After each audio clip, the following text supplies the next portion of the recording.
Hello दोस्तों, welcome to exam desk. और आज अपन पढ़ेंगे बायोलॉजी में अपन ने कहाँ तक पढ़ लिया था। तो अपन 5 किंगडम क्लासिफिकेशन को पढ़ रहे थे, जिसमें अपन ने कवर कर लिया था दूसरा किंगडम जो क्या था, protista. 5 kingdom classification R H. Whittaker की अपन कवर कर रहे हैं। और इसमें जो है अपन ने पढ़ लिया था मोनेरा को, प्रोटिस्टा को, उसके बाद आता है फंजाई, फिर पढ़ेंगे प्लांटी और फिर पढ़ेंगे एनिमेलिया। ये जो 5 समूह में बांटा था आर.एच. विटेकर ने, उसके आधार पर अपन क्लासिफिकेशन पढ़ रहे विभिन्न टाइप के ऑर्गेनिज्म का। ठीक है, तो आज अपन बात करते हैं फंजाई की। तो आप हेडिंग डालेंगे अपनी नोटबुक में, क्या फंजाई, तो हेडिंग डालेंगे आप फंजाई। और फंजाई की अपन आज बात करेंगे। तो हमारा कौन सा किंगडम है, तीसरे नंबर का किंगडम था ये, वो क्या था, किंगडम क्या, फंजाई, किंगडम फंजाई। इसे हिंदी में आप कवक भी बोल सकते हैं, कवक जगत। क्या बोलते हैं आप इसे, कवक जगत। ठीक है, क्या है फंजाई, तो आप समझिए ऐसा थोड़ा सा। तो आर.एच. विटेकर ने फंजाई में उन ऑर्गेनिज्म को रखा या उन जीवों को रखा जो कैसे थे, जो थैलस थे, मतलब थैलोफाइटा ग्रुप के थे। थैलस का मतलब ये होता है दोस्तों, ये कैसे जीव होते हैं, तो आप ये लिखेंगे। सबसे पहला पॉइंट है इसमें, ये कैसे है, थैलस है, थैलस है। ठीक है, मतलब कि इनको अपन इनकी जड़, तना और पत्ती, इनमें इनको डिवाइड नहीं कर सकते। उस पौधे को अपन क्या बोलते हैं, थैलस बोलते हैं। तो जो कवक थे वो बेसिकली कैसे थे, थैलस टाइप के थे। ठीक है, तो आपको याद रखना है ये कैसे है, थैलस है। ये पूछता है एग्जाम में, आपको याद रखना है। ठीक है, तो ये थैलस थे। दूसरा पॉइंट है इसमें इंपॉर्टेंट, ये होता है ये सारे के सारे जो फंजाई किंगडम है ये कैसे है, मल्टी सेलुलर है, मल्टी सेलुलर। ठीक है, मोस्टली मल्टी सेलुलर है। लेकिन एक इसमें अपवाद आता है, किसका अपवाद, हर किसी में होते हैं, है ना। तो इसमें अपवाद आता है ईस्ट का। आपसे एग्जाम में पूछेगा ईस्ट कैसा है, ईस्ट कैसा है। तो ईस्ट आपको याद रखना है दोस्तों, ये है यूनिसेलुलर। ये एकमात्र ईस्ट है जिसे म्यूकर भी आप बोलते हैं, म्यूकर के नाम से भी आप जानते होंगे ईस्ट को।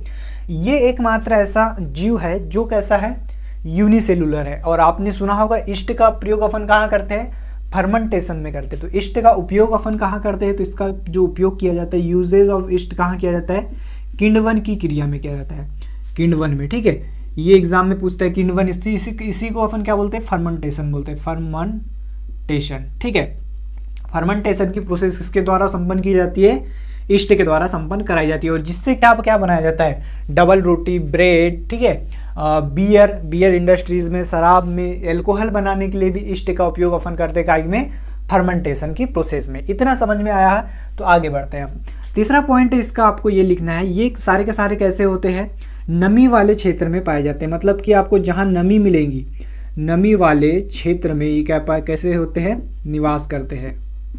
निवास करते सामान्यतः कहाँ पर, नमी वाले क्षेत्र में। आपने दोस्तों कई बार देखा भी होगा, जब ब्रेड में थोड़ी सी उसको अपन अगर एयर में खुला छोड़ देते हैं तो उसमें क्या हो जाती है, हरे रंग की एक परत चढ़ जाती है। उसी को अपन क्या बोलते हैं, फंजाई। वो भी क्या रहता है, एक कवक रहता है। ठीक है, तो जहाँ जहाँ नमी आपको मिलेंगी वहाँ पर ये कैसे करेंगे, ग्रो कर लेंगे। ठीक है, अब देखो साथ ही मल्टी सेलुलर है ना, तो एक पॉइंट यहाँ पर आप याद रखेंगे। देखो जो भी मल्टी सेलुलर प्राणी होंगे, जो बहुकोशिकीय प्राणी होंगे, वो सारे के सारे कैसे होंगे, यूकैरियोटिक होंगे।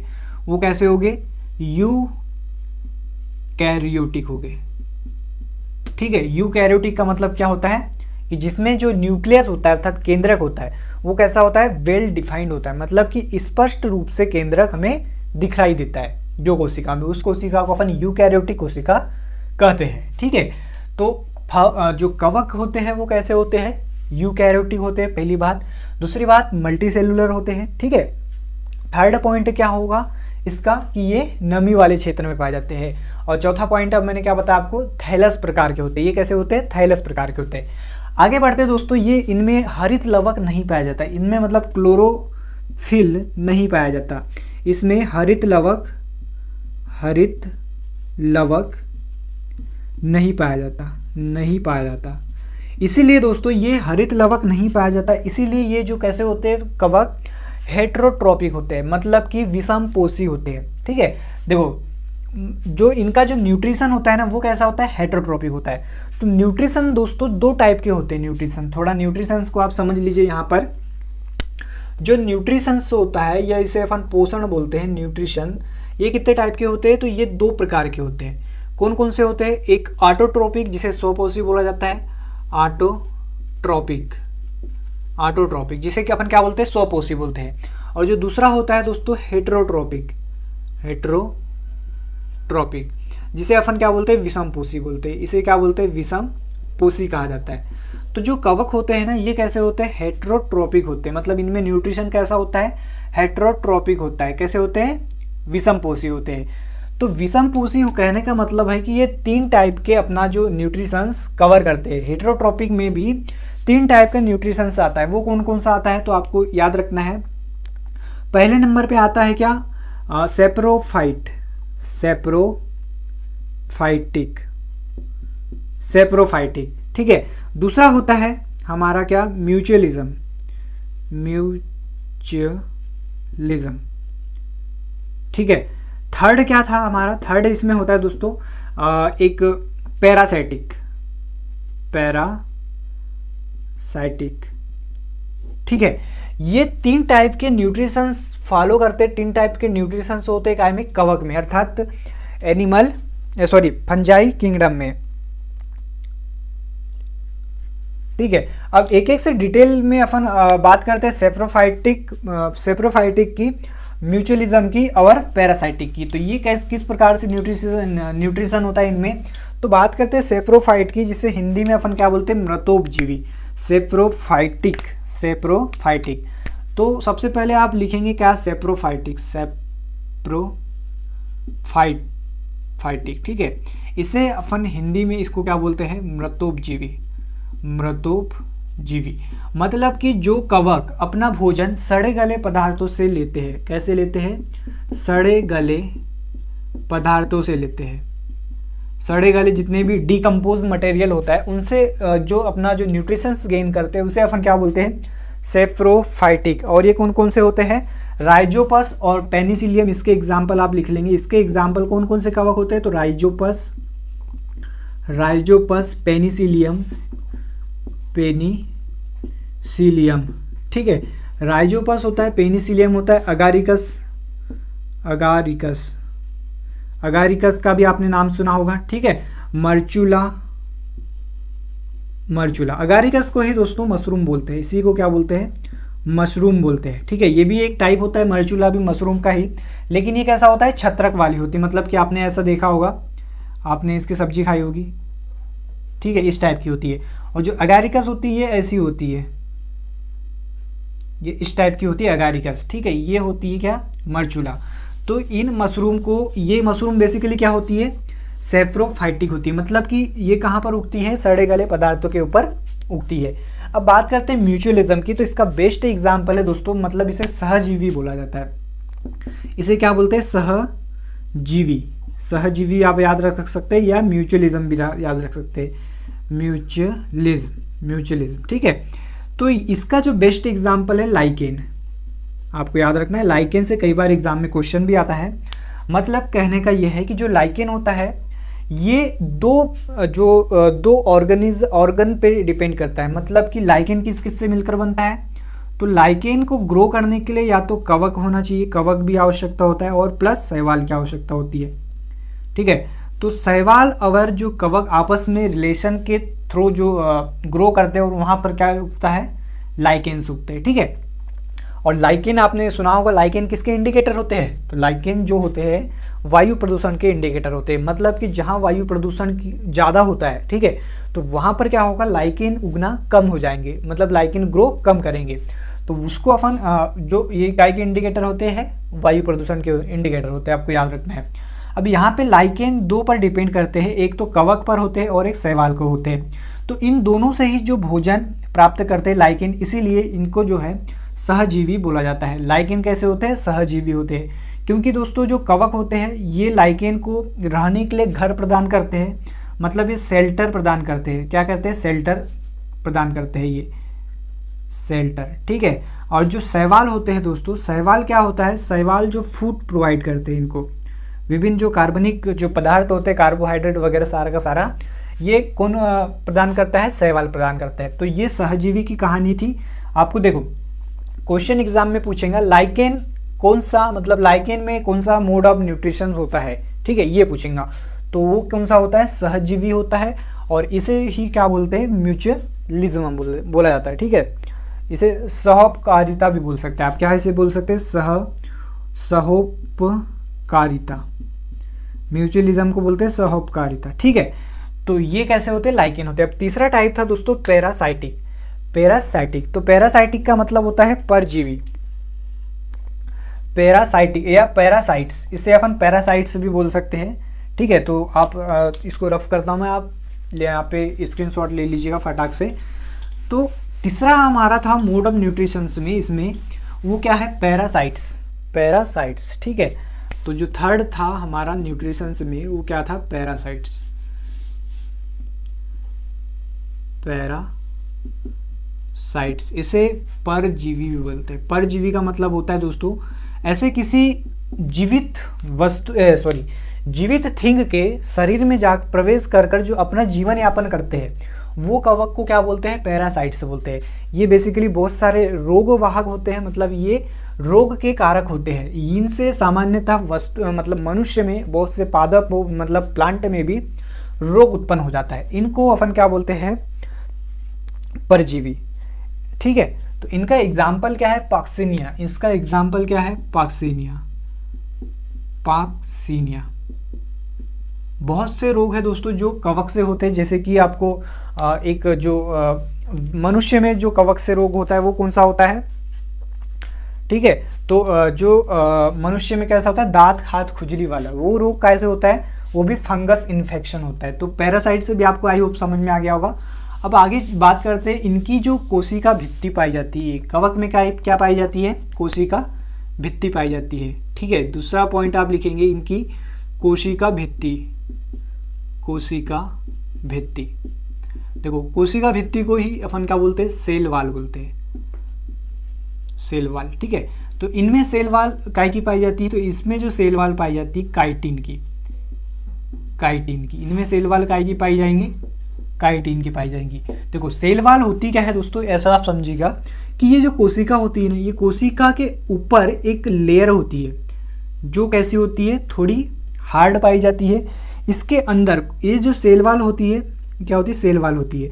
और इसके अंदर की जो लेयर होती है उसे सेल मेम्ब्रेन बोलते हैं। तो जो सेल मेम्ब्रेन की सेफ्टी के लिए बाहर एक कवरिंग होती है, उसी को सेल वाल बोला जाता है। और सेल वाल बेसिकली कौन कौन से ऑर्गन में पाई जाती है? तो एक तो प्लांट किंगडम में पाई जाती है, प्लांटेई में पूरे के पूरे सेल वाल पाई जाएंगे। मतलब प्लांट के सेल में कैसी होगी?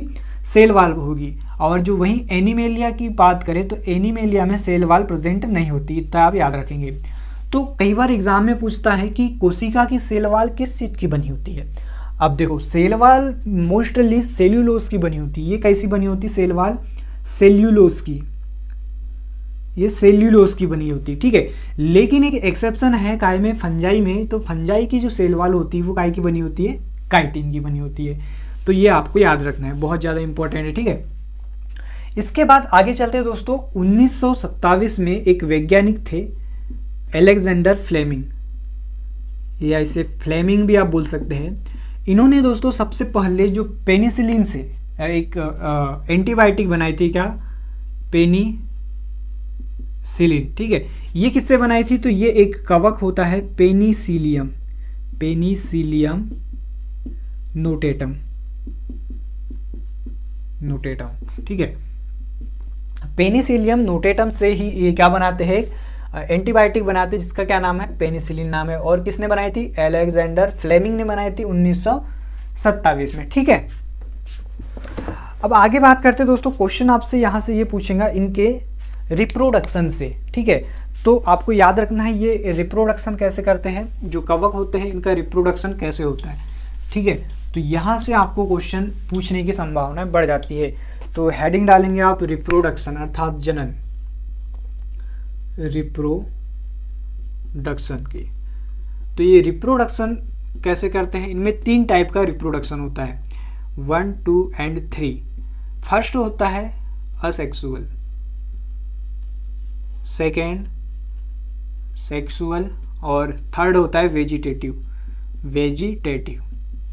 अब ये क्या होते हैं, तो जो असेक्सुअल रिप्रोडक्शन होता है दोस्तों, ये बेसिकली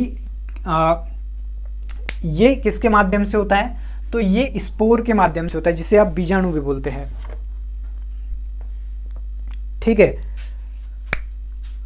तो इनमें ये तीनों में ही जो होता है असेक्सुअल रिप्रोडक्शन, सेक्सुअल और वेजिटेटिव रिप्रोडक्शन। तो जो सेक्सुअल रिप्रोडक्शन होता है ये इनमें जो किसके द्वारा होता है, स्पोर के द्वारा होता है, मतलब बीजाणु के द्वारा इनमें रिप्रोडक्शन होता है। ये आपको याद रखना है, ये टर्म एग्जाम में पूछता है। वही बात करते हैं वेजिटेटिव की, तो वेजिटेटिव क्या होता है, बेसिकली इसे विखंडन बोला जाता है, विखंडन या इसे मियोसिस भी बोलते हैं। इसे क्या बोलते हैं, मियोसिस की प्रोसेस। मियोसिस की प्रोसेस के द्वारा इनमें क्या होता है, रिप्रोडक्शन होता है। ठीक है, तो देखो मियोसिस भी एक प्रोसेस होती है रिप्रोडक्शन की। ठीक, तो इतना आपको रिप्रोडक्शन से याद रखना है। 3 टाइप का इसमें रिप्रोडक्शन होता है, असेक्सुअल, सेक्सुअल एंड वेजिटेटिव। और इनकी जो रिप्रोडक्शन कैसा होता है, इनका जो मोड होता है वो कैसा होता है, स्पोर के माध्यम से होता है, अर्थात बीजाणु के द्वारा होता है। तो यहाँ तक आपको समझ में आ गया होगा। इसका एक और एक पॉइंट आपको याद रखना है, इसके स्टडी को study of fungi, study of fungi, इसे क्या बोलते हैं, माइकोलॉजी, माइकोलॉजी।